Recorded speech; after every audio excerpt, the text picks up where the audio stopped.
I'm the best middleweight fighter of the world. He bleeds, he shits, he eats, he's human just like I am. So he's gonna lose. I'm gonna do everything possible to beat this guy. I've gained 5 kilos from nowhere. It's coming from, wait till you get to 40, you'll gain so much more. Well, as long as it's not the belly, it's getting in the muscles. It's all there, bro. I have these chairs just to hold my love handles inside the chair. I'm gonna die with the sport. I'm gonna retire with the fighting, but then I'm gonna keep on my legacy. I want to inspire the people, I want to inspire the younger ones.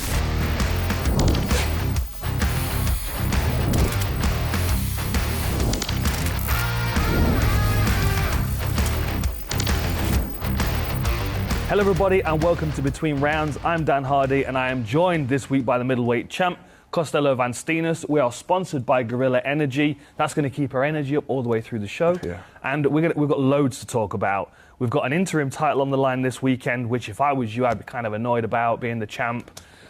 We've got, two really, really strong middleweights fighting this weekend that you're going to have to sit and watch, which must be really frustrating because you were supposed to be fighting this weekend. How are you feeling about it all? Where's your emotion about the whole thing? Yeah, it's like what you said, Dan. It's like really annoying because this should be my week. I should be on a weight cut right now, losing weight, and performing this upcoming Saturday against Johnny Eblen. Now, I did fight a couple of months ago against Fabian Edwards in Madrid, Spain. I went perfect. Can't complain about that. Then a month after, six weeks after, I got the call from PFL saying I'm going to fight Johnny Eblen here in Austin, Texas. And that was awesome. It was like one after another, let's go. And a couple of weeks after signing the contract, I got injured. I got injured in a bad way where I could not perform at all. Of course, you go into a fight, you're always injured. But this was an injury I couldn't say I'm still going to fight. Yeah. This is the thing that some people kind of don't understand. We were just talking about my wife Veronica, and she just got cut with a clash of heads. And, there won't be stitches in the cut by the time the fight comes around, but the injury is going to affect everything from the point she gets cut until the fight. So what you're telling me is that there was an injury that would have affected all of your preparation. You couldn't prepare properly for the fight, and you wouldn't have been able to perform at your best either. No, I wouldn't have been able to perform at all. Right, okay. Yeah, because it was a ligament from my knee that I actually snapped. So I couldn't really stand on my feet. So there's no point of even training. I can't even go cycling or anything. So there's no point. I can't do the weight cut. I can't even train. I can't do cardio. Couldn't do anything.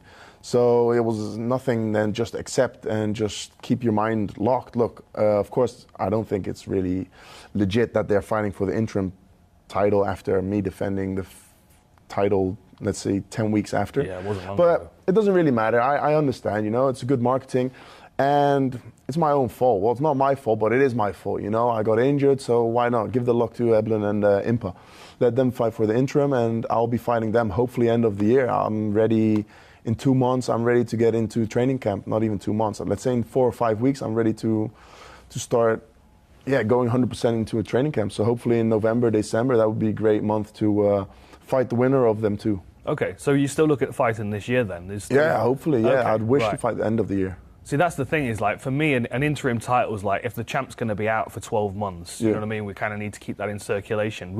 Were you annoyed when you found out that an interim title was going to be on the line?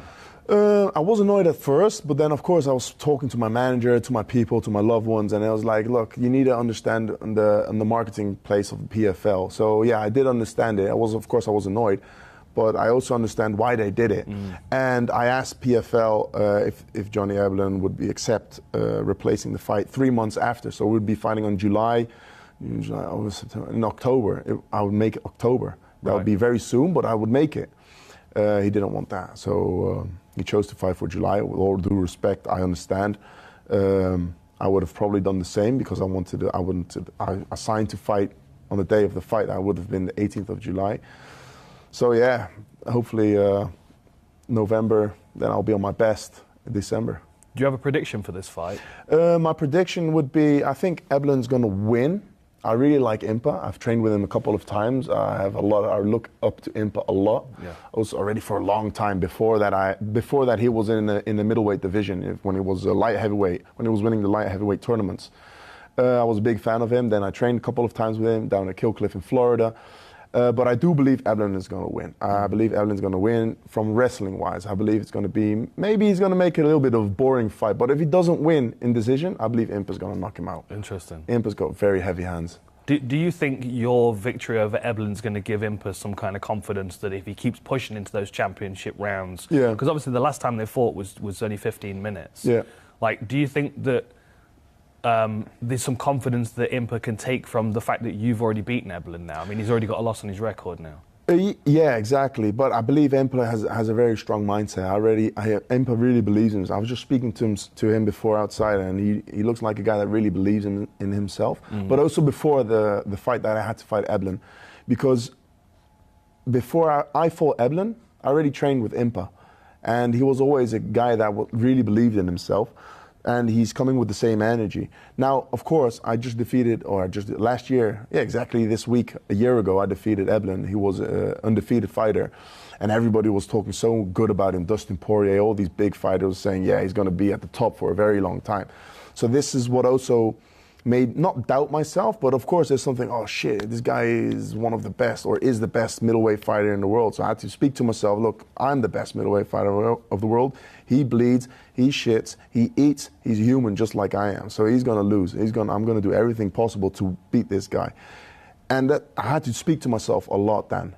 But now that I know I did it, I beat him, I'm the first guy to beat him. If Eblen wins and we fight end of the year or beginning next year, not only will I beat him, I'll actually beat him. I really believe in myself, and I really believe that I'm going to beat him in a very hard way, and in a very beautiful way, let's say this. Does it feel important for you to defend the belt against Eblen since you took the belt off him? Yes, it does. It does. So it would be really cool if Eblen wins, even though if I had to root for somebody, I would root for Impa because I like him.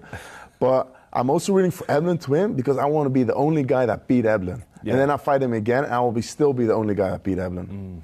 It's interesting because sometimes, I remember this with Matt Hughes, like Matt Hughes was smashing through everybody, but then there was one fight at Dennis Hallman, and Dennis Hallman beat Matt Hughes twice, and no one beat Matt Hughes twice, and it was always kind of like well, this guy's his kryptonite. Yeah, do you feel like you're Eblen's kryptonite? I believe, yeah, of course, you can see it on the fight, he can say whatever he wants, but I've been winning, if it would have held it 10 seconds longer, I would have won the fight, but it didn't. If you would have, I'm not gonna say it. So I'm not gonna say stupid things. But if it's that's part of life, right? And it's not like I was gonna lose in the decision. I was gonna lose in the split decision. I've been winning 2 rounds, and the 3rd round was going like this.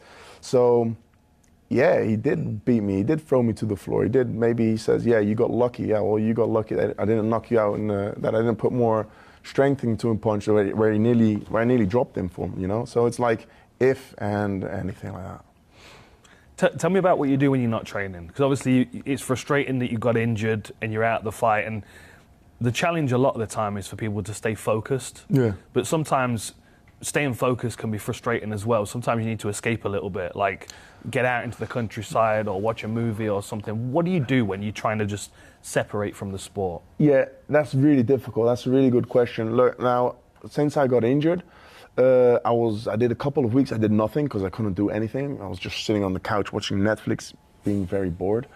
And after that, I could walk, so I just put my mind straight to training. I need to recover as quick as possible. So I was just like training every day, to be honest. Of course, I couldn't do my legs, so I was doing cardio-wise, and then sometimes I did training-wise for my legs from the physio that told me to do.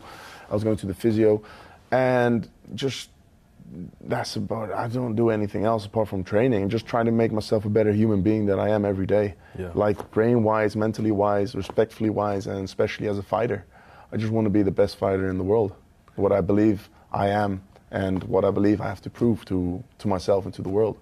What do you think about just generally the middleweight division? The thing I find quite interesting is that we've got Strickland as the UFC champ. Yeah. We've got Eblen as the former Bellator champ. Obviously, you took the belt off him.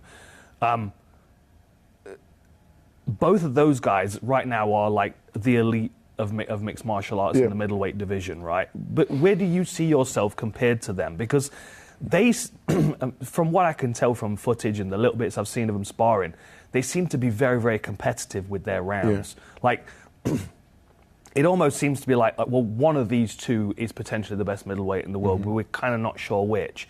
Do you see yourself as better than both of those guys?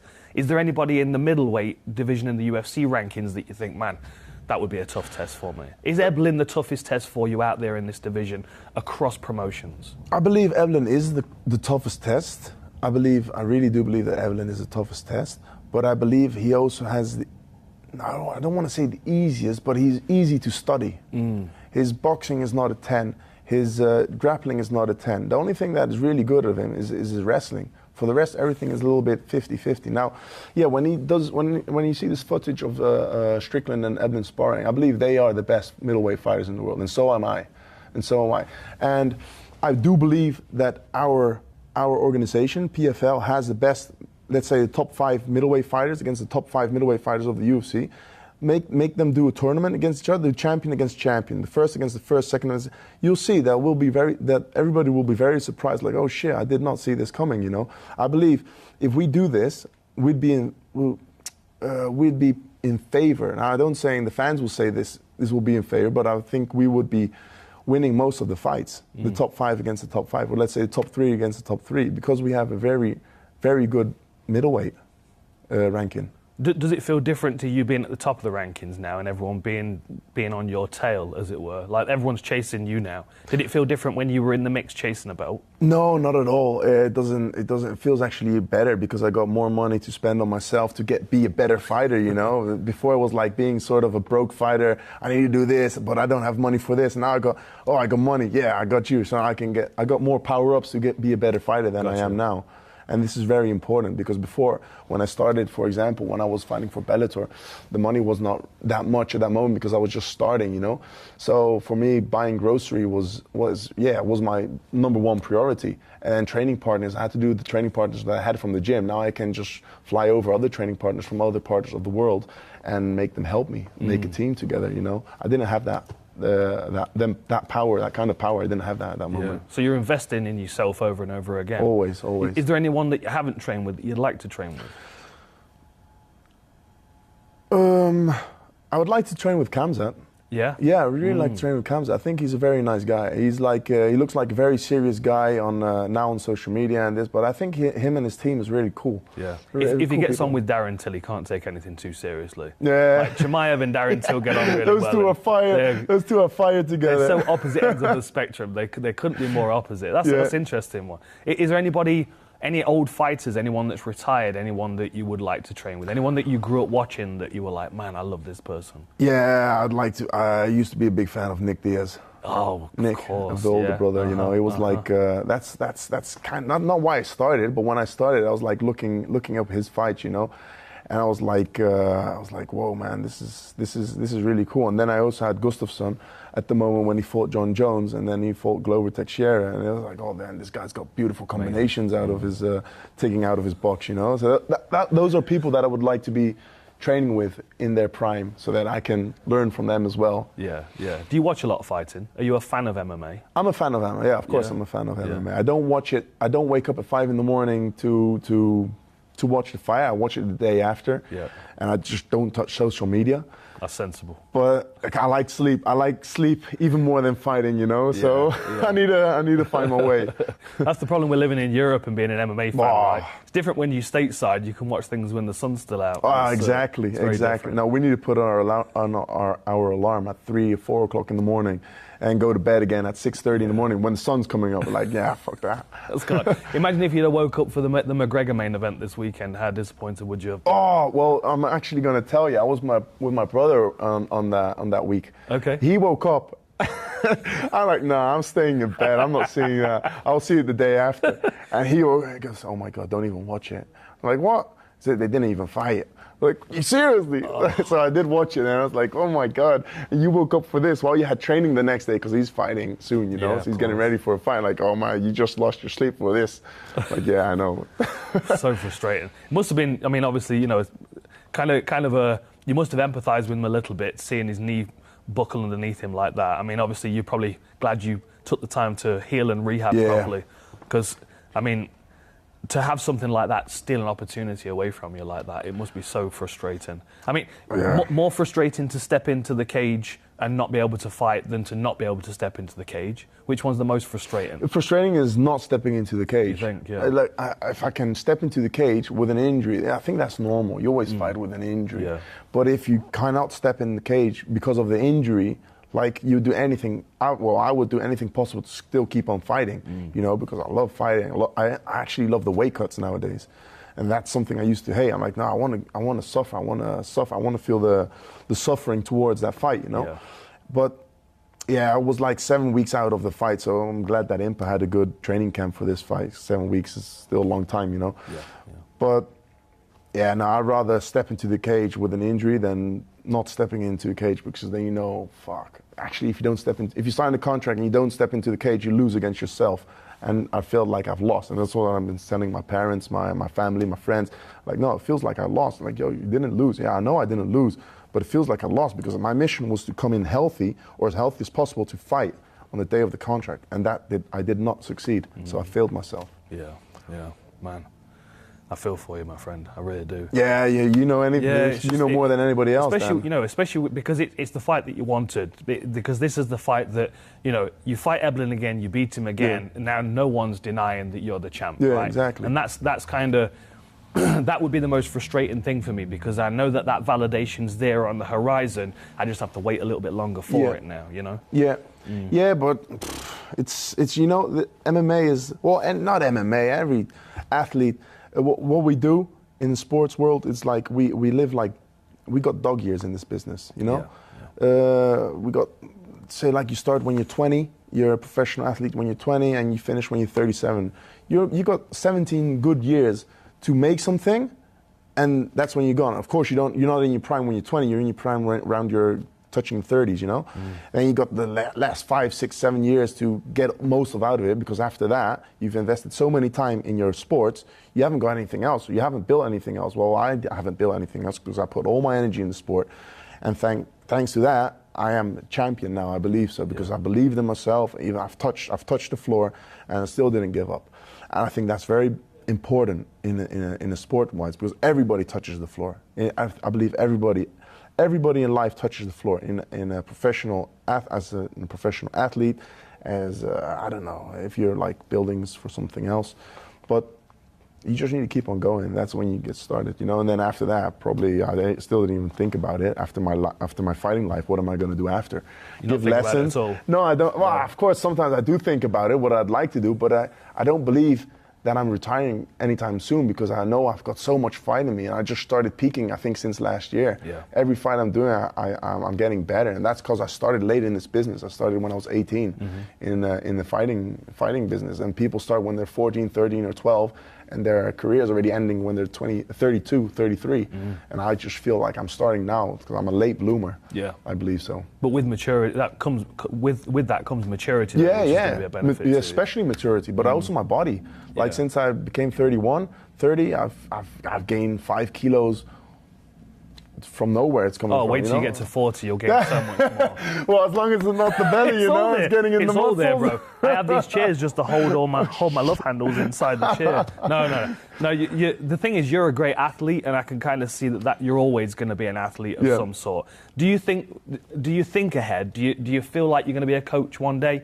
Do you enjoy coaching? Do you think you'll just walk out the gym one day and never go back because you've done your MMA time? No, I believe I will be. I don't know if I'll be coaching, but I think the sports is I'm gonna die with the sport. Yes. You know, I'm gonna retire with the fighting, but then I'm gonna keep on my legacy. I want to inspire the people. You know, I want to inspire the younger ones to stay off the street. I want them to get the most out of it, because I believe the young people, the sport, there's not only making them as better fighters, but it's also educating them, if I'm saying this correct. Yes. Educating them to like respect the people, respect the elderly, respect yourself, knowing what you can do to other people. And that makes you really humble, I believe, you know?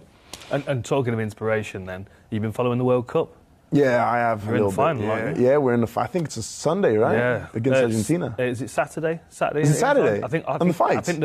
I think England play on Sunday, because we're playing for the third place. England-France is Sunday, I think. Okay. Yeah. Shit. Spain gonna do it? Can they beat Argentina? I believe they're gonna win. Yeah. Are you a football fan? Do you follow it? I do follow. I follow the World Cup. Okay. I'm not an elite football fan. Yeah. It's not that I say, yeah, no, I'm not going to your birthday party because I'm watching football or something like that. Nah, I'd skip the football, but I am like, oh yeah, let's go Spain, let's go, you know? Yeah, yeah. So I do believe Spain is going to win. Okay. I watch the World Cup and it reminds me why I don't watch football the rest of the year. Yeah? Because it's so frustrating. Yeah, it is. All the diving and rolling and holding knees and stuff. And no, you know what I think is pathetic? That happened this year, and I just found out a couple of weeks ago. I was like watching, like, why they stop the game at 22 minutes? Like, yeah, it's a new rule from the heat. I'm like, well, fuck that, man. Come on. What, like the hydration break? Yeah, I think so. Yeah, I'm like, what's this about, man? and then you have the TV thing, though. I think there was like, this happened not long ago, like for offside. Was it offside or was it not offside? I'm like, oh yeah, the VAR. Like, wow, just play old school football, man. Yeah, it's changed it a lot, hasn't it? It's changed so much. I was chatting with someone about it the other day, and it's like there was a goal scored the other week, but there was a foul down the other end of the pitch. Yeah. And it's like, okay, we've got to wait and see what the judgment is, and there's this like anticipation in the crowd. Oh, yeah. Do you know what I mean? Waiting to see whether the goal's allowed or yeah, not. because he took off before he shot the ball. Yeah. Like in the 0.5 seconds. I'm like, dude, come on, man.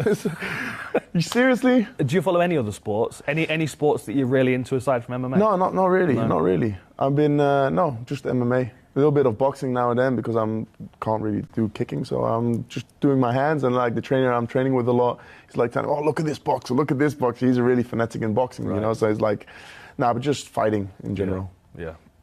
Stick with fighting. Yeah, exactly. This is not fighting. You don't have to worry about any of the sports. There's plenty of fighting going on. But do get into the sumo. I'm pushing sumo all the time on Between Rounds. Really? Are you serious? Man, telling you, I got into it like really hardcore towards the end of last year. And you will learn clinch stuff from them. Yeah? Yeah, for real. That's why you're gaining weight, really? bro? Nah, just That's it. That's it. I'm on the rice and the beer. No, for real. You will learn stuff from them, for real. Shit. Yeah. Because these are like elite level. Yeah. You know, the elitists, the 42 elite, sumo in the world. But they all come from different walks of life. Like some of them are really small. Like Asakoryu is small and powerful, but has got a good judo background. Oh shit! And you'll see him dealing with bigger guys and how he has to adapt his game plan. And there's some really interesting stuff in there. I'm talking about it all the time now. You think they will make your fighting game up? I think there's stuff that you'll get from clinch work in there. I've never heard that, man. That's really cool. Stets and I, where's Stets? I can't see him because of the light. Here he is over there. Stets and I are talking about this all the time. There's like a lot of clinch work stuff that they use, which is very interesting. Yeah, shit. We'll talk about it off camera. Yeah, I'm don't definitely want to give too many sumo secrets away. I don't want to see anybody else doing it now. This is the one that's not the secret.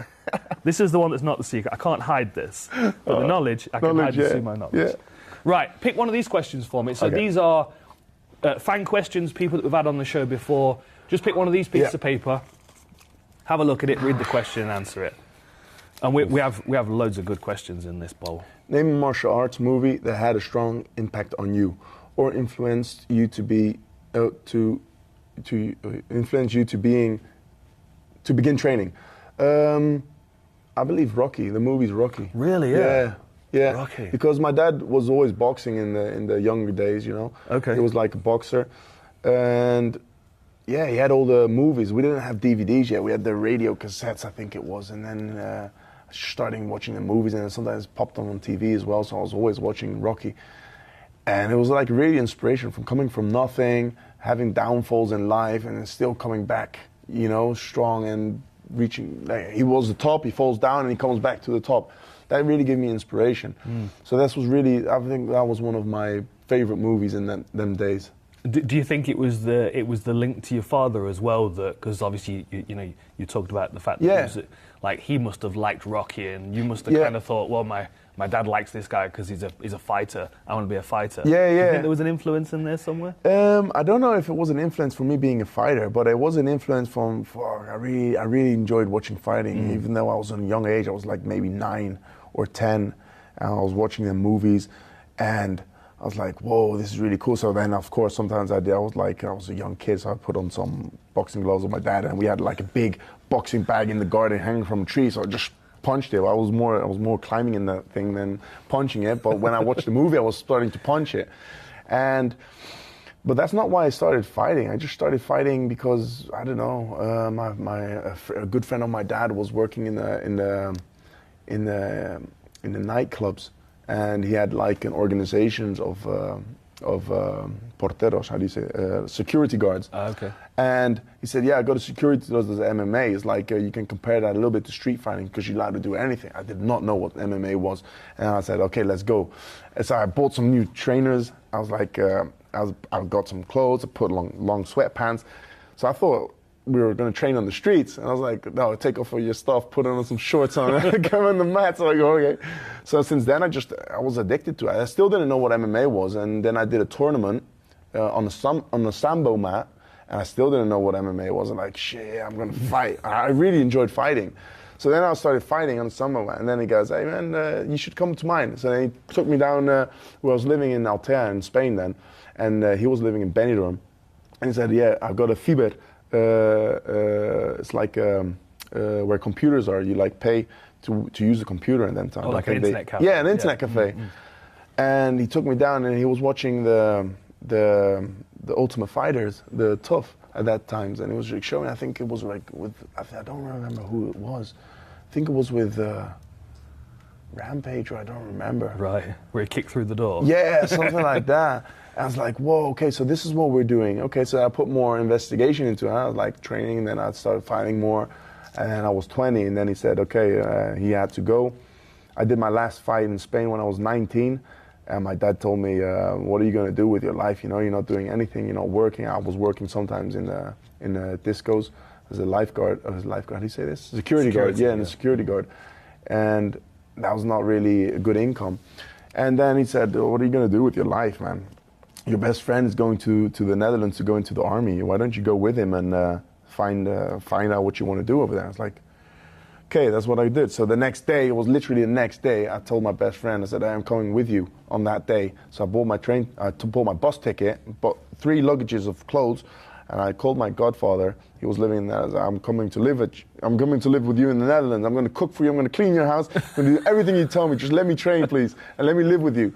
So he said, yeah, perfect, because he was living on his own.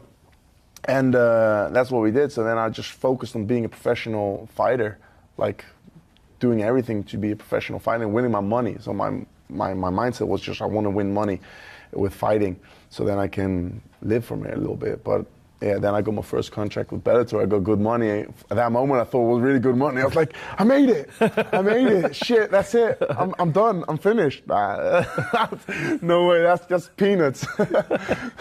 So last question then. All said and done, who plays Costello Van Steenis in the movie? I think I should play it. Oh, you play it? Fucking when I'm not training, put me in the movies. There we go. We'll just make it a documentary then, right? We'll just start filming right now. We'll just follow you all the way through. Yeah. That would be great. Man. So where are you going to be on Saturday when the fight's going on? You're going to be cage side with us? Yeah, I'm going to be cage side. Yeah. We'll be eating them snacks while the guys are fighting, right? Making some notes. Exactly. Some notes ready for the later. Exactly. No, I'm not missing this. I'm not missing this. No way. I'll be fighting Impo or Evelyn after this fight. May the best man win. And hopefully we'll be fighting in November or December or whenever PFL wants me to fight. I hope so, man. I'm looking forward to it. Thank you so much. Thank you so much for your time, brother. And good luck with your recovery. We're all excited to see you back in there very, very soon. Thank you Defending so much. your belt against whoever wins this weekend. Yeah, it's exactly. Be a great fight. Put on some shows. Yes. Ladies and gentlemen, the middleweight champ, Costello Van Steenis, here this weekend to witness the interim title getting wrapped around someone's waist, so we'll know who the next target is for Costello very, very soon. This has been brought to you by Guerrilla Energy. He's the middleweight champ. I'm Dan Hardy, and this has been Between Rounds. I'll see you after the next one.